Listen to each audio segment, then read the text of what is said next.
TWR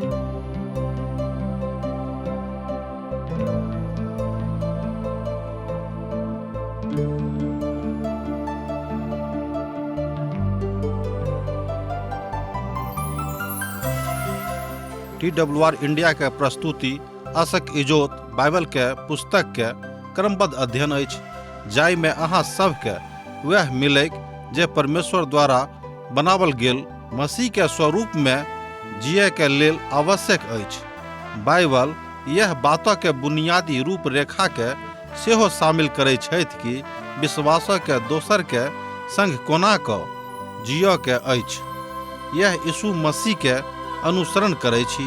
कृपया देखू आ सुनू, जाहिसँ परमेश्वर अहाँ के जीवन के मार्गदर्शक ठहरै।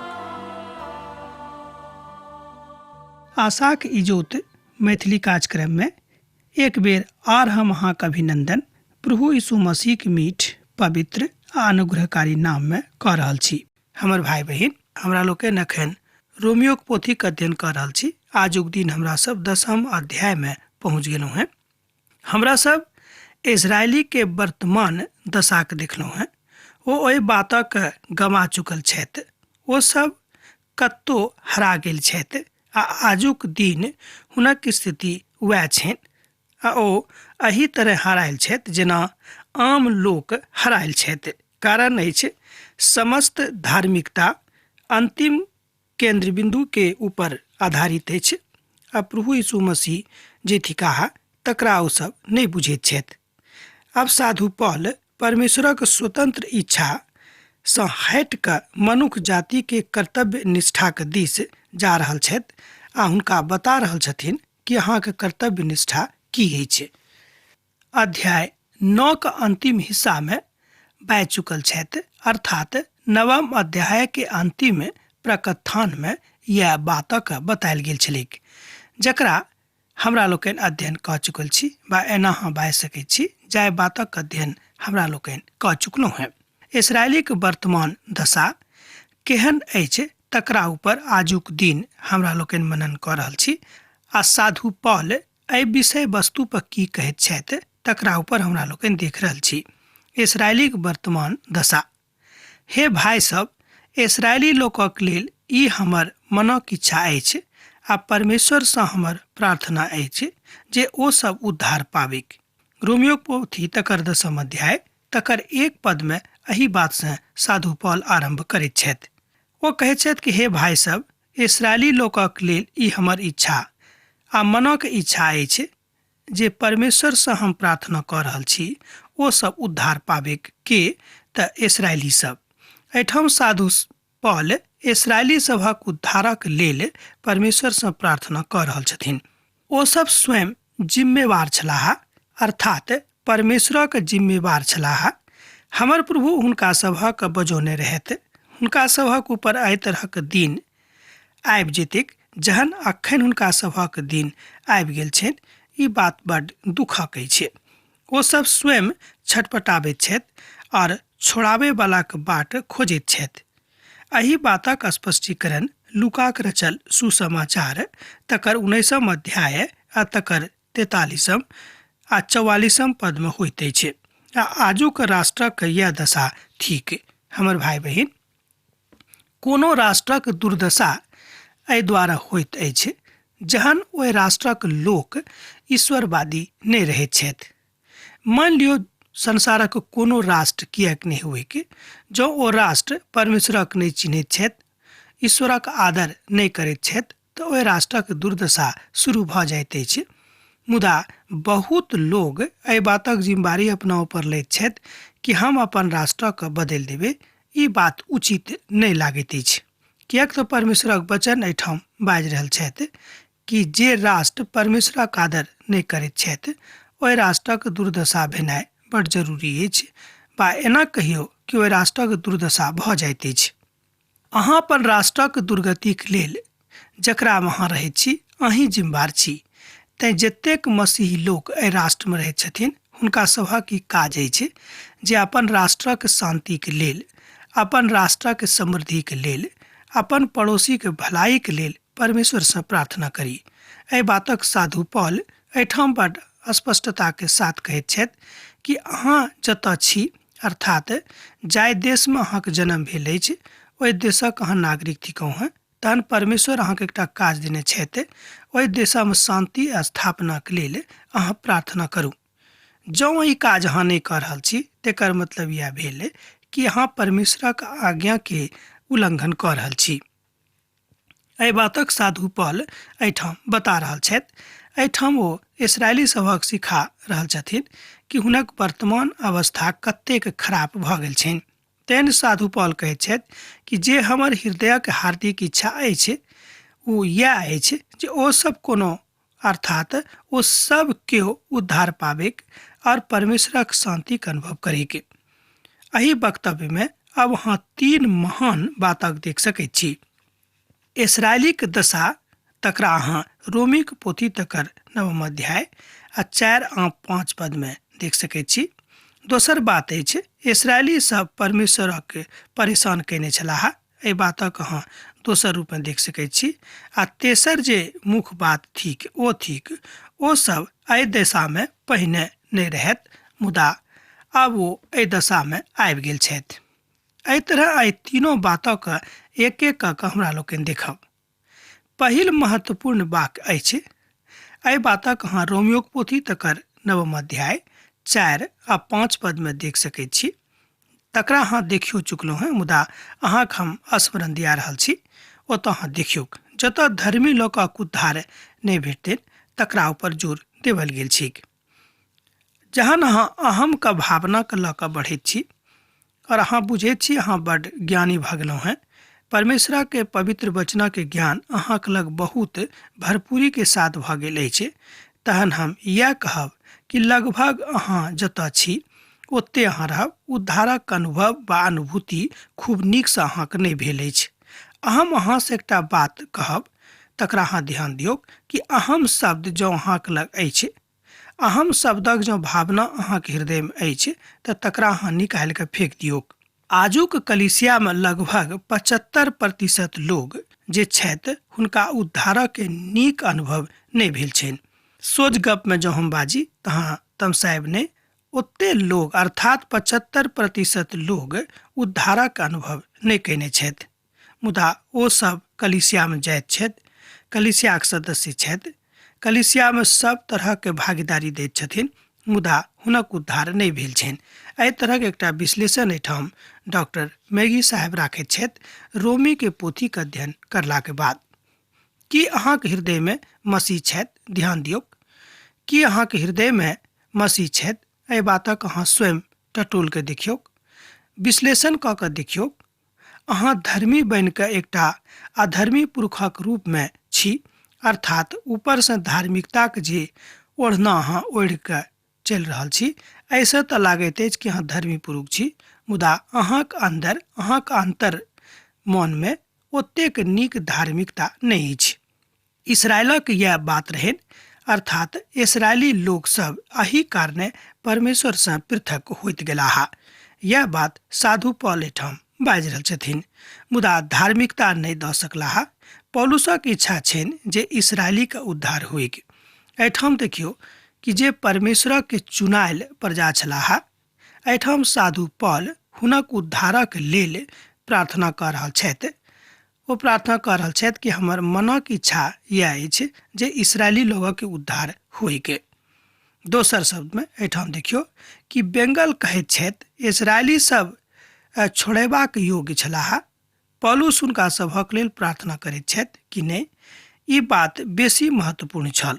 ओ सब एहि बातक बुझबाक रहनि जे मसीह हुनका सभक सच्चा परमेश्वर छथि, एहि बातक ज्ञान हुनका भेटलनि कि नहि। तेसर बात जे एहि वाक्य में महत्वपूर्ण छल ओ सब अपन अपन योजनाक अनुसार बहुत काल धरि परमेश्वरक संगे तऽ छलाह, मुदा कालांतर में ओ परमेश्वर से पृथक होइत गेलाह। जे लोक आर बेसी सुसमाचारक मिठास से भरल छलाह, हुनका सभक ज्ञान तऽ रहनि, मुदा बहुत केओ एहन छलाह जे सुसमाचारक मिठास से भरल नहि छलाह। मुदा आजुक संदर्भ में यह बात सेहो लागू होइत अछि। धर्मी लोकक अहाँ ऊपर से देख सकैत छी कि ओ धर्मी छथि, मुदा ओ अपन ज्ञानक घमंडक कारणे दूसरा के ऊपर अंगुरी उठाबैत छथि आ कहैत छथि कि देखियो पवित्र शास्त्रक तऽ हम महान ज्ञाता थिकौ हैं, हमरा सन्मुख में अहाँ कोना के ठाढ़ भऽ सकैत छी। मुदा धार्मिकताक असली ज्ञान हुनका अंदर में, हुनका अंतर्मन में नहीं छनि, किएक तऽ प्रचुरताक मात्रा में, या एना कहियो अहाँ कि प्रचुरता सँ ओ परमेश्वरक प्रेम सँ भरल नहीं छथि। रोमियोक पोथी तकर 3 अध्याय तकर 23 पद एहि बातक अभिव्यक्ति कऽ दैत अछि कि सब केओ पाप कयने छलाह आ परमेश्वरक महिमा सँ रहित छलाह। हमर भाई बहिन, जहन सब केओ पाप कयने रहत तो परमेश्वरक महिमा सँ रहित कोना के नहि भऽ जेता। एहि बातक एहिठाम स्पष्टीकरण साधु पौल दऽ रहल छथिन। यथार्थवादी बनला सँ नहि हैत, मुदा ईश्वरवादी बनला सँ सब किछु संभव भऽ जायत। किएक तऽ जहन अहाँ चाहैत छी कि अहाँके राष्ट्रक उत्थान होइके और अहाँ चाहैत छी कि अहाँके राष्ट्र खूब नीक राष्ट्रक रूप में उभरि कऽ सन्मुख में आबैके, तऽ ई जरूरी थिक कि अहाँ अपन राष्ट्रक लेल प्रार्थना करू। मुदा अर्थ निकसैत अछि मसीहक लग औनाइ, अपन पापक स्वीकार करनाइ आ तकरा छोड़ि देनाइ। हुनका लग अब सुसमाचार छनि आ सभक लग सुसमाचार पहुँचेबाक उद्देश्य सेहो इएह छल कि मनुष्य जाति के उद्धार हुए के आ परमेश्वरक शांति हुनका जिंदगी में पहुँचे के। आजुक दिन में प्रभु दया करबाक हेतु तैयार कऽ रहल छथि, बा एना दोसर शब्द में हम अहाँ से कहब कि आजुक दिन में प्रभु दया करबाक हेतु तैयारी कऽ रहल छथि। हम हुनक ई गवाही दैत छी जे हुनक परमेश्वरक लेल धुन रहैत छनि, मुदा बुद्धिमानक साथ नहि। रोमियोक पोथी तकर 10 अध्याय तकर 2 पद में अहाँ एहि बातक देख सकैत छी। जँ अहाँक लग पवित्र पोथी अछि तऽ हमरा संगे अहूँ देखियौ।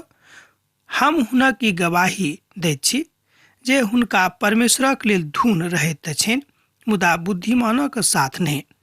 हम एहन किछु मसीही मंडली के जानैत छी जे अतेक व्यस्त रहैत छथि जेना एक खिलाड़ी अपन खेलक फेरा में व्यस्त रहैत छथिन। अर्थात सोम सँ लऽ कऽ शनि दिन धरि, मान लियौ जँ रवि दिन मैच छैक तऽ सोम सँ लऽ कऽ रवि दिन धरि ओ व्यस्त रहैत छथि। ओ सोमवारक राति में बैस कऽ अपन खेलक लेल चिंता करैत छथि आ तकर तैयारी करैत छथि। मंगलक राति मान लियौ जँ हुनका फुटबॉल खेलबाक छनि तऽ फुटबॉल खेलायके तैयारी कऽ रहल छथि। आ जँ मान लियौ बुधवारक राति में हुनका आर दोसर कोनो खेल, मान लियौ वॉलीबॉल खेलबाक छनि, तो तकर तैयारी में लागल रहैत छथि। एहि तरह हमरा लोकनि देखैत छी कि एहि तरहक कलीसिया सेहो एहि संसार में छै जे अपन कलीसिया के भागीदारी में, बा एना कहियो कलीसिया में जे कार्य कलाप चलि रहल अछि तकर तैयारी में ओ सब दिन लागल रहैत छथि। हमर भाई बहिन, कलीसिया के कार्यकलाप कोन तरहक अछि तकरा ऊपर विश्लेषण करनाइ एहिठाम बड्ड जरूरी अछि।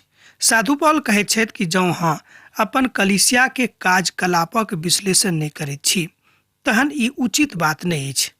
अहाँक कलीसिया के कार्यकलाप कि प्रभु यीशु मसीह के आज्ञा के अनुसार आ सुसमाचारक प्रचारक लेल अछि तहन तऽ बड्ड बढ़िया, अहाँक व्यस्तता बहुत उचित आ नीक अछि। जँ मान लियौ कि अहाँ अनेरे एम्हर ओम्हर के बातक लेल बहुत तरहक कार्यकलाप बनौने छी, तहन एहिसँ मसीह के महिमा नहि भेटैत छनि, तहन एहि तरहक कलीसिया सँ प्रभुक कोनो अर्थ बा कोनो मतलब सेहो नहि छनि। प्रभु एहि तरह कलीसिया कोनो अर्थ सेहो नहि लगाबैत छथि आ नहि मतलब राखैत छथिन।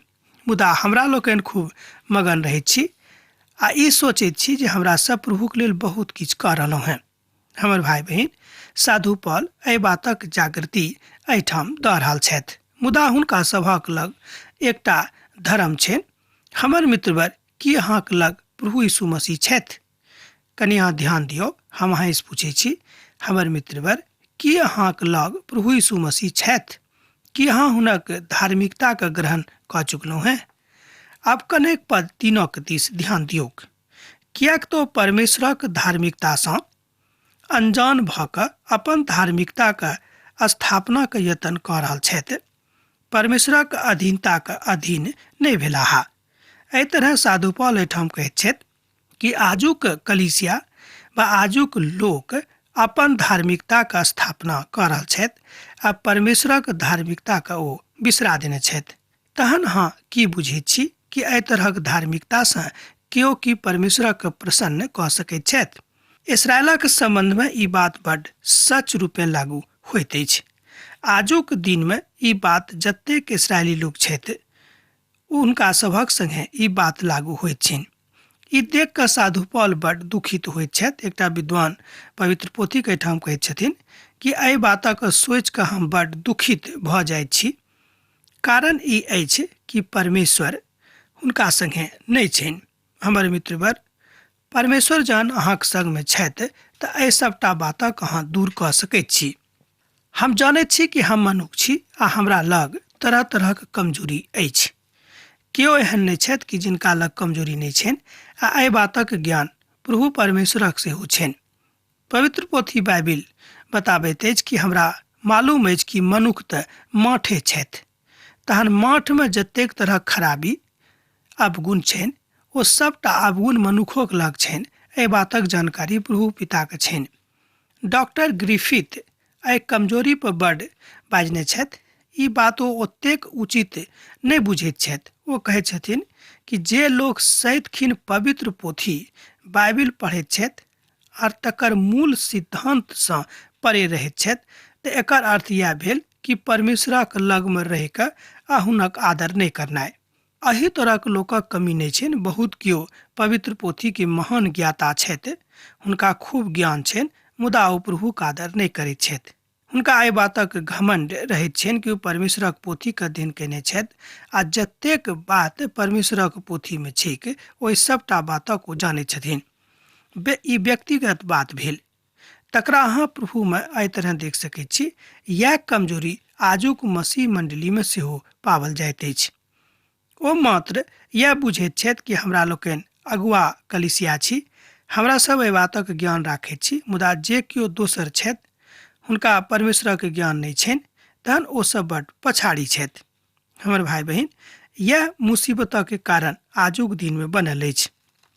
एहिठाम उद्धारक वास्तविकताक रूपे अर्थ नहि बुझैत छथि। यह आजुक दिन हमरा सब गोटेके बुझबाक अछि। 4 पदक जँ अहाँ देखबै तऽ अहाँ पाएब कि परमेश्वर अहाँक संगे छथि। किएक तऽ प्रत्येक विश्वास करयवलाक लेल धार्मिकताक निमित्त मसीह व्यवस्थाक अंत अछि। एहिठाम साधु पौल स्पष्ट कऽ दैत छथि, किएक तऽ प्रत्येक विश्वास करयवलाक लेल धार्मिकताक निमित्त मसीह व्यवस्थाक अंत छथि। यीशु व्यवस्थाक अंत थिकाह, अर्थात ओ लक्ष्य थिकाह। हमर प्रभु एहि बातक स्पष्ट कऽ देलनि। ओ कहैत छथि, हम पुरना वस्त्रक पहिर कऽ लेने छलहुँ हेँ, मुदा तकरा जहन आब छोड़ि देलहुँ हेँ तहन पुरना वस्त्रसँ आब हमर कोनो वास्तविकता नहि रहबाक चाही, मुदा हम नवदेही देबाक लेल अटल छी। मत्ती तकर 9 अध्याय आ तकर 16 पदक जँ अहाँ देखबै तऽ अहाँ पाएब एहि बातक स्पष्टीकरण ओहिठाम कऽ दैत छथि। मूसाक व्यवस्था एहि द्वारा देवल गेलनि जे ओ व्यवस्थाके लोकक बुझाबैक आ व्यवस्थामे कोन बात थिक तकरा ओ नीकसँ बुझा कऽ परमेश्वरक महिमाक अनुभूति करैक। एहिठाम मसीहक लगभग एतेक बातक बतायल गेल छै कि जकरा साधु पौल एहिठाम स्पष्ट कऽ रहल छथि। मसीहके आबयके कालसँ लऽ कऽ अखन धरि जे केओ मसीहके विश्वासमे बनल छथि हुनका लेल ई बात बड्ड मनभावन छनि, मुदा जे केओ एहि सभटा बातक जानलाक बादो हुनका नहि मानैत छथि हुनका लेल ई बात उद्धारक नहि भऽ सकैत अछि, मुदा एकटा किस्सा कहानीक रूपमे सन्मुखमे आबैत अछि।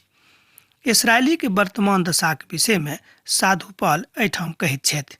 जँ अहाँ 5 पदक देखबै तऽ अहाँ पाएब कि साधु पौल की कहैत छथि वर्तमानमे इसराइलीक दशाके विषयमे। किएक तऽ मूसा ई लिखने छथि जे मनुख ओहि धार्मिकता पर जे व्यवस्थासँ चलैत अछि ओ ओहि कारणे जीवित रहताह। एहिठाम साधु पौल ओहि बातक दिस इशारा कऽ रहल छथि जे आजुक संदर्भमे अर्थात इसराइलीके वर्तमान दशाक जँ अहाँ देखबै तऽ पाएब कि हुनक दशा एहि तरहक छनि।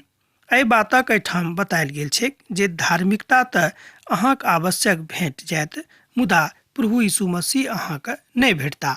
हमर भाई बहिन, एहिठाम धार्मिकतासँ अर्थ अछि सांसारिक बातसँ, अर्थात जे हमरा लोकनि विधि विधान करैत छी। बहुत केओ विधि विधान कऽ कऽ रहैत छथि ओ बुझैत छथि कि परमेश्वर हुनकासँ प्रसन्न भऽ गेलनि, मुदा ई बात सत्यापित नहि होइत अछि। मुदा ई धार्मिकताके अहाँ अपन धार्मिकता होइत, अर्थात अहाँके अपन धार्मिकता होइत, परमेश्वरक धार्मिकता नहि अछि। एहि बातक कहियो ओहि पराकाष्ठापर अहाँ नहि नापि सकैत छी जतऽ मसीह ठाढ़ छथि। पद 6 के दिस अहाँ जो कनिक ध्यान देबै तऽ पाएब, मुदा जे धार्मिकता विश्वाससँ अछि, ध्यान दियौक, मुदा जे धार्मिकता विश्वाससँ अछि ओ एना कहैत अछि, अहाँ अपन मोनमे ई नहि बाजब जे स्वर्गमे के जेताह, अर्थात यीशु मसीह के हुनका लग के लऽ जेतनि, अर्थात यीशु मसीह लग हुनका के लऽ जेतनि, अर्थात यीशु मसीह के उतारि कऽ एहिठाम लऽ अनतनि। ई दू तरहक अर्थ ई 6ठम पद बताबैत अछि। एक बेर आर देखियौ, मुदा जे धार्मिकता विश्वाससँ अछि ओ एना कहैत अछि, अहाँ अपन मोनमे ई नहि बाजियौक जे स्वर्गमे के जेताह। एहिठाम साधु पौल एकटा बड्ड पैघ प्रश्न ठाढ़ कऽ दैत छथि। हमरा सब बुझैत छी कि हमरा सब विधि विधानमे लागल छी, मात्र हमरे सब परमेश्वरक धाममे, परमेश्वरक राज्यमे प्रवेश पायब, मुदा आर दोसर केओ नहीं प्रवेश करता है। दोसर अर्थ एहि पदक केना लगा सकैत छी कि हमरे सभक कारणे प्रभु यीशु मसीह दोसर बेर एहि संसारमे अबैया छथि, बा हमरे सब हुनका एक बेर आर एहि संसारमे उतारबनि। ई दू तरहक अर्थ एहिठाम होइत अछि, मुदा ई दोनों अर्थ उचित नहि थिक। तेसर अर्थ जे एहिठाम अछि ओ ई थिक, परमेश्वरक ई सर्वव्यापी, बा एना कहियो कि बहुत पहिनहिएसँ ई योजना रहने कि संसार में दोसर बेर अवताह, आ जे केओ विश्वास में एहि संसार में रहता हुनका वो अपना संगे लऽ जेतनि। ई स्वर्गीय योजना थिक, ई ईश्वरीय योजना थिक। एहिमे अहाँके योजना बा हमर योजना काज नहीं करैत अछि। हमर मित्रवर, धार्मिकता तऽ प्रभुक अछि, ओहि विषय में साधु पौल कहैत छथि। ई बात व्यवस्था विवरणक पोथी तकर 30 अध्याय आ 11 पद में आ 14 पद में अहाँ देख सकैत छी। हमरा लोकनि व्यवस्था विवरणक पोथीक अध्ययन कऽ चुकल छी, तकरा अहाँ देख सकलहुँ हैं। तकरा अहाँ 11 पद आ 14 पदसँ लऽ सकैत छी।